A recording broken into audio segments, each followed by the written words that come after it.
ಸಾಕಷ್ಟು ಬಿಗಿ ಭದ್ರತೆಯ ನಡುವೆ ದರ್ಶನ್ ಬಳ್ಳಾರಿ ಜೈಲಿಗೆ ಎಂಟ್ರಿ ಆಗಿದ್ದಾರೆ. ಬಳ್ಳಾರಿ ಜೈಲಿಗೆ ಬ್ರಾಂಡೆಡ್ ಡ್ರೆಸ್ನಲ್ಲಿ ದರ್ಶನ್ ಎಂಟ್ರಿ. ಅಫ್ಕೋರ್ಸ್ ಅವ್ರು ಹಾಕೋದೆಲ್ಲ ಬ್ರಾಂಡೆಡ್ ಬಿಡಿ, branded T shirt, branded jeans, branded cooling glass, ಕೈಯಲ್ಲಿ ವಾಟರ್ ಬಾಟಲ್, ಬ್ರಾಂಡೆಡ್ ಚಪ್ಪಲಿಯನ್ನು ಧರಿಸಿ ದರ್ಶನ್ ಎಂಟ್ರಿಯನ್ನು ಕೊಟ್ಟಿದ್ದಾರೆ. ಓಕೆ, ಬಟ್ ಬ್ರಾಂಡೆಡ್ ಹಾಕಬಾರ್ದು ಅಂತ ಏನಿಲ್ವಲ್ಲ. ಈಗ ಅವ್ರಿಗೇನಾದರೂ ಯೂನಿಫಾರ್ಮ್ ಕೊಟ್ಟಿದ್ದರೆ ಅದರಲ್ಲಿ ಇರ್ತಾ ಇದ್ರು. ಇವಾಗ ಅವ್ರು ದರ್ಶನ್ ಅಂತ ದೊಡ್ಡ ದೊಡ್ಡ ನಟರೆಲ್ಲ ಬ್ರ್ಯಾಂಡೆಡ್ ಬಟ್ಟೆಗಳನ್ನೇ ಹಾಕೋದು, ಲೋಕಲ್ ಬಟ್ಟೆಗಳು ಹಾಕ್ತಾರೆ. ಅಫ್ಕೋರ್ಸ್ ಖಂಡಿತವಾಗಿ ಅವರೆಲ್ಲ ಒಂದೊಂದು ಸಿನಿಮಾಗೆ ಕೋಟಿಗಟ್ಟಲೆ ರೆನ್ಯುಮಿನೇಷನ್ ತಗೊಳ್ತಕ್ಕಂಥವ್ರು ಬ್ರ್ಯಾಂಡೆಡ್ಡೇ ಅವರೆಲ್ಲ ಹಾಕೋದು. ಒಂದೊಂದು ಜೀನ್ಸ್ ಅವ್ರು ಹಾಕೋ ಜೀನ್ಸೇ 70,000 80,000. ಅವ್ರು ಶಾಪಿಂಗ್ ಮಾಡೋದೆಲ್ಲ ದುಬೈ ಅಲ್ಲಿ ಇಲ್ಲಿ ಶಾಪ್ ಮಾಡ್ತಾರೆ. ಶೂಟಿಂಗಿಗೆ ಹೋದಾಗ ಅಲ್ಲಿಂದ ಎಲ್ಲ ತರ್ತಾರೆ. ಸಹಜ, ಅದೆಲ್ಲ ಆ ಥರ ಎಲ್ಲ ಹಾಕಬಾರ್ದು ಅಂತಕ್ಕಂಥ ನಿಯಮಗಳೇನು ಇಲ್ಲ ಜೈಲಿನಲ್ಲಿ. ಯಾರೋ ರೌಡಿ ಶೀಟರ್ಗಳೇ ಪರಪ್ ನಗರದಲ್ಲಿ ಎಲ್ಲ ಬ್ರ್ಯಾಂಡೆಡ್ ವಸ್ತುಗಳನ್ನ ಹಾಕ್ಕೊಂಡು ಫೋಟೋ ಶೂಟ್ ಮಾಡಿಸ್ಕೊಂಡಿದ್ರು. ಈ ವಿಲ್ಸನ್ ಗಾರ್ಡನ್ ನಾಗ ಅವ್ರ ಕಡೆಯವರೆಲ್ಲ. ಅಂಥದ್ರಲ್ಲಿ ದರ್ಶನ್ ಸ್ಟಾರ್ ನಟ, 50ಕ್ಕೂ ಹೆಚ್ಚು ಸಿನಿಮಾ ಮಾಡಿರ್ತಕ್ಕಂಥ ವ್ಯಕ್ತಿ, ನ್ಯಾಚುರಲಿ. ಈ ಬಗ್ಗೆ ಮತ್ತಷ್ಟು ಮಾಹಿತಿ ನನ್ನ ಕೊಲೀಗ್ ಅಮರೇಶ್ ಅವರಿಂದ ಪಡ್ಕೊಳ್ಳೋಣ. ಅಮರೇಶ್, ಈಗ ಬಳ್ಳಾರಿಗೆ ದರ್ಶನ್ ಎಂಟರ್ ಆದಾಗಿಂದ ಇಲ್ಲಿಯ ತನಕದ ಡೆವಲಪ್ಮೆಂಟ್ಸ್ ಓವರಾಲ್ ಏನು? ಅರವಿಂದ್, 10 ನಿಮಿಷಗಳ ಹಿಂದೆ ಆರೋಪಿ ನಟ ದರ್ಶನ್ ಅವರನ್ನ ಬಳ್ಳಾರಿಯ ಸೆಂಟ್ರಲ್ ಜೈಲ್ಗೆ ಕರೆತರಲಾಯಿತು. ಒಂದು ಟಿ ಟಿ ವಾಹನದಲ್ಲಿ ಸುತ್ತಲೂ ಸಹಿತ ಕಿಟಕಿಗಳಿಗೆ ಒಂದು ಕರ್ಟನನ್ನು ಹಾಕಿದ್ರು. ಅಲ್ಲಿ ಕರ್ಟನನ್ನು ಹಾಕೋದ್ರ ಮೂಲಕ ಎಲ್ಲಿಯೂ ಕೂಡ ದರ್ಶನ್ ಅವರ ಮುಖ ರಿವೀಲ್ ಆಗೋದ್ರ ಇರೋ ನಿಟ್ಟಿನಲ್ಲಿ ಅವ್ರನ್ನ ಸೆಂಟ್ರಲ್ ಜೈಲ್ಗೆ ಕರೆತರಲಾಯಿತು.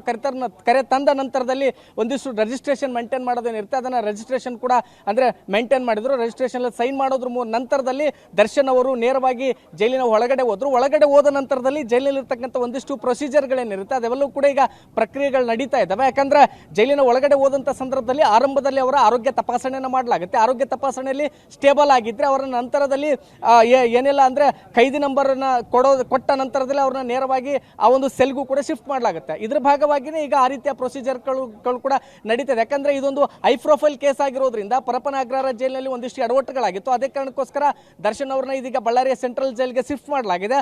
ಇದೇ ಕಾರಣಕ್ಕೋಸ್ಕರ ಇಲ್ಲಿ ಸ್ವತಃ ಬಳ್ಳಾರಿಯ SP ಡಾಕ್ಟರ್ ಶೋಭಾ ರಾಣಿ ಅವರ ನೇತೃತ್ವದಲ್ಲಿ ಎಲ್ಲ ಪ್ರಕ್ರಿಯೆಗಳು ಕೂಡ ನಡೀತಾ ಇದ್ದಾವೆ. ಅದ್ರ ಜೊತೆಗೆ ಅಲ್ಲಿ ಜೈಲು ಅಧೀಕ್ಷಕರಾಗಿರ್ತಕ್ಕಂಥ ಲತಾ ಅವರು ಕೂಡ ಜೊತೆಗಿದ್ದಾರೆ. ಇದ್ಕೊಂಡು ಎಲ್ಲಾ ಪ್ರಕ್ರಿಯೆಗಳನ್ನು ಕೂಡ ಮುಗಿಸ್ತಾ ಇದ್ದಾರೆ. ಪ್ರಮುಖವಾಗಿ ದರ್ಶನ್ ಅವರು ಬ್ರಾಂಡೆಡ್ ಟಿ ಶರ್ಟ್ ಮತ್ತು ಜೀನ್ಸ್ ಪ್ಯಾಂಟ್ ಅನ್ನು ಧರಿಸೋದ್ರ ಮೂಲಕ ಕೈಯಲ್ಲಿ ಒಂದು ಬೆಡ್ಶೀಟ್ ಅನ್ನು ಹಿಡಿದುಕೊಂಡು ಒಳಗಡೆ ಹೋದ್ರು. ಒಳಗಡೆ ಹೋದ ನಂತರದಲ್ಲಿ ಈಗ ಅವರಿಗೆ ಒಂದು ಐ ಸೆಕ್ಯೂರಿಟಿ ಸೆಲ್ ಏನಿದೆ, ಐ ಸೆಕ್ಯೂರಿಟಿ 30 ಸೆಲ್ಗಳಲ್ಲಿ 15ನೇ ಸೆಲ್ನಲ್ಲಿ ಈಗ ದರ್ಶನ್ ಅವ್ರನ್ನ ಇರಿಸಲಾಗುತ್ತೆ. ಅದ್ರ ಭಾಗವಾಗಿನೇ ಅಲ್ಲಿಯೂ ಕೂಡ ಒಂದಿಷ್ಟು ಸಿದ್ಧತೆಗಳು ಈಗಾಗಲೇ ಆಗಿತ್ತು. ಅಲ್ಲಿ ಅಂದ್ರೆ ಐ ಸೆಕ್ಯೂರಿಟಿ ಸೆಲ್ ಅಂದ ತಕ್ಷಣ ಯಾವುದೇ ರೀತಿಯ ವಿಶೇಷ ಸವಲತ್ತುಗಳೇನು ಇರೋದಿಲ್ಲ. ಬದಲಾಗಿ ಕೇವಲ ಅಲ್ಲಿ ಒಂದು ಮಡಿಕೆಯಲ್ಲಿ ಕುಡಿಲಿಕ್ಕೆ ನೀರಿನ ವ್ಯವಸ್ಥೆ ಇರುತ್ತೆ, ಮತ್ತೊಂದು ಕಡೆಗೆ ಪ್ಯಾನ್ ವ್ಯವಸ್ಥೆ ಇರುತ್ತೆ. ಅದು ಹೊರತುಪಡಿಸಿದ್ರೆ ಅಟ್ಯಾಚ್ ಬಾತ್ರೂಮ್ ಇರುತ್ತೆ. ಈ ರೀತಿಯ 10x10 ಇರ್ತಕ್ಕಂಥ ಒಂದು ಸೆಲ್ ಅನ್ನು ಈಗಾಗಲೇ ದರ್ಶನ್ ಅವ್ರಿಗೆ ಅಲರ್ಟ್ ಮಾಡಲಾಗಿದೆ. ಅದೇ ಒಂದು ಸೆಲ್ಗೆ ಈಗ ದರ್ಶನ್ ಅವ್ರನ್ನು ಕೂಡ ಅದೇ ಸೆಲ್ ಅಲ್ಲಿ ದರ್ಶನ್ ಅವರನ್ನ ಬಂಧಿಸಿಡಲಾಗುತ್ತೆ. ಈಗ ಆ ಒಂದು ಹೈ ಸೆಕ್ಯೂರಿಟಿ ಸೆಲ್ಗಳು ಒಟ್ಟು 30 ಸೆಲ್ಗಳ ಪೈಕಿ ಈಗಾಗಲೇ 11 ಜನ ಆರೋಪಿಗಳನ್ನ ಅದೇ ಹೈ ಸೆಕ್ಯೂರಿಟಿ ಸೆಲ್ ಅಲ್ಲಿ ಇಡಲಾಗಿದೆ. ಹೈ ಸೆಕ್ಯೂರಿಟಿ ಸೆಲ್ ಅಲ್ಲಿ ಅವರು ದರ್ಶನ್ ಅವ್ರನ್ನ ಒಳಗೊಂಡ್ರೆ ಒಟ್ಟು 12 ಜನ ಅಲ್ಲಿ ಇರ್ತಾರೆ. ಈ 12 ಜನ ಏನಿದ್ದಾರೆ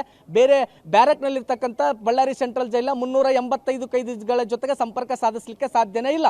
ಇದೇ ಕಾರಣಕ್ಕೋಸ್ಕರ ದರ್ಶನ್ ಅವರನ್ನು ಸಹಿತ ಅದೇ ಒಂದು ಆ ಒಂದು ಸೆಲ್ ಅಲ್ಲಿ ಇಡಲಾಗುತ್ತೆ. ಹೀಗಾಗಿ ಸಾಕಷ್ಟು ಭದ್ರತೆಗಳು ಕೂಡ ಕೈಗೊಳ್ಳಲಾಗ್ತದೆ. ಇದು ಎಲ್ಲ ರೀತಿಯ ಪ್ರೊಸೀಜರ್ಗಳನ್ನ ಮುಗಿಸಿ ಬಳ್ಳಾರಿ SP ಅವರು ಸಹಿತ ಈಗ ಇಲ್ಲಿಂದ ನಿರ್ಗಮಿಸ್ತಾ ಇದ್ದಾರೆ. ಅಂದ್ರೆ ಏನು ಬಹುತೇಕ ಈಗಾಗಲೇ ಆರೋಗ್ಯ ತಪಾಸಣೆಯಿಂದ ಹಿಡಿದು ಎಲ್ಲ ರೀತಿಯ ಪ್ರೊಸೀಜರ್ಗಳು ಕೂಡ ಕಂಪ್ಲೀಟ್ ಆಗಿದೆ. ಇದೇ ಕಾರಣಕ್ಕೋಸ್ಕರ ಬಳ್ಳಾರಿ SP ಡಾಕ್ಟರ್ ಶೋಭಾ ರಾಣಿ ಅವರು ಕೂಡ ಜೈಲಿನಿಂದ ನಿರ್ಗಮಿಸ್ತಾ ಇದ್ದಾರೆ. ಅಂದ್ರೆ ಈಗಾಗಲೇ ದರ್ಶನ್ ಅವರ ಆರೋಗ್ಯ ತಪಾಸಣೆಯ ಜೊತೆಗೆ ಕೈದಿ ನಂಬರ್ ಕೊಟ್ಟು ಈಗಾಗಲೇ ಅವ್ರನ್ನ 15ನೇ ಸೆಲ್ ಏನಿತ್ತು ಅದಕ್ಕೂ ಕೂಡ ಶಿಫ್ಟ್ ಮಾಡಿದ್ದಾರೆ. ಅರವಿಂದ್, ಈಗಾಗಲೇ ಎಲ್ಲಾ ಪ್ರೊಸೀಜರ್ಗಳನ್ನ ಮುಗಿಸ್ಕೊಂಡು ಬಳ್ಳಾರಿ SP ಅವರು ಇಲ್ಲಿಂದ ನಿರ್ಗಮಿಸಿದ್ರೆ ಅವ್ರಿಗಿಂತ ಮುಂಚಿತವಾಗಿ ಜಿಲ್ಲಾಧಿಕಾರಿಗಳು ಕೂಡ ಬಂದಿದ್ರು. ಅವರು ಕೂಡ ಒಂದಿಷ್ಟು ಸಭೆಯನ್ನ ಮಾಡಿ ಇಲ್ಲಿ ಯಾವ್ಯಾವ ರೀತಿಯ ಭದ್ರತೆಗಳನ್ನ ಕೈಗೊಳ್ಳಬೇಕು ಮತ್ತು ಒಂದಿಷ್ಟು ಕಂಡೀಷನ್ಗಳನ್ನ ಹಾಕೋದ್ರ ಮೂಲಕ ಯಾವುದೇ ರೀತಿ ಅಚಾತುರ್ಯಗಳಾಗಬಾರ್ದು ಅಂತ ಸೂಚನೆ ಕೊಟ್ಟಿದ್ರು. ಅದ್ರ ಭಾಗವಾಗಿ ದರ್ಶನ್ ಅವರು ಈಗಾಗಲೇ ಒಳಗಡೆ ಹೋಗಿದ್ದಾರೆ. ಒಳಗಡೆ ಎಲ್ಲಾ ರೀತಿಯ ಪ್ರೊಸೀಜರ್ಗಳ ಮುಗಿದ ಬಳಿಕ ಈಗ ಅವರು ಸೆಲ್ಗೂ ಕೂಡ ಶಿಫ್ಟ್ ಆಗಿದ್ದಾರೆ.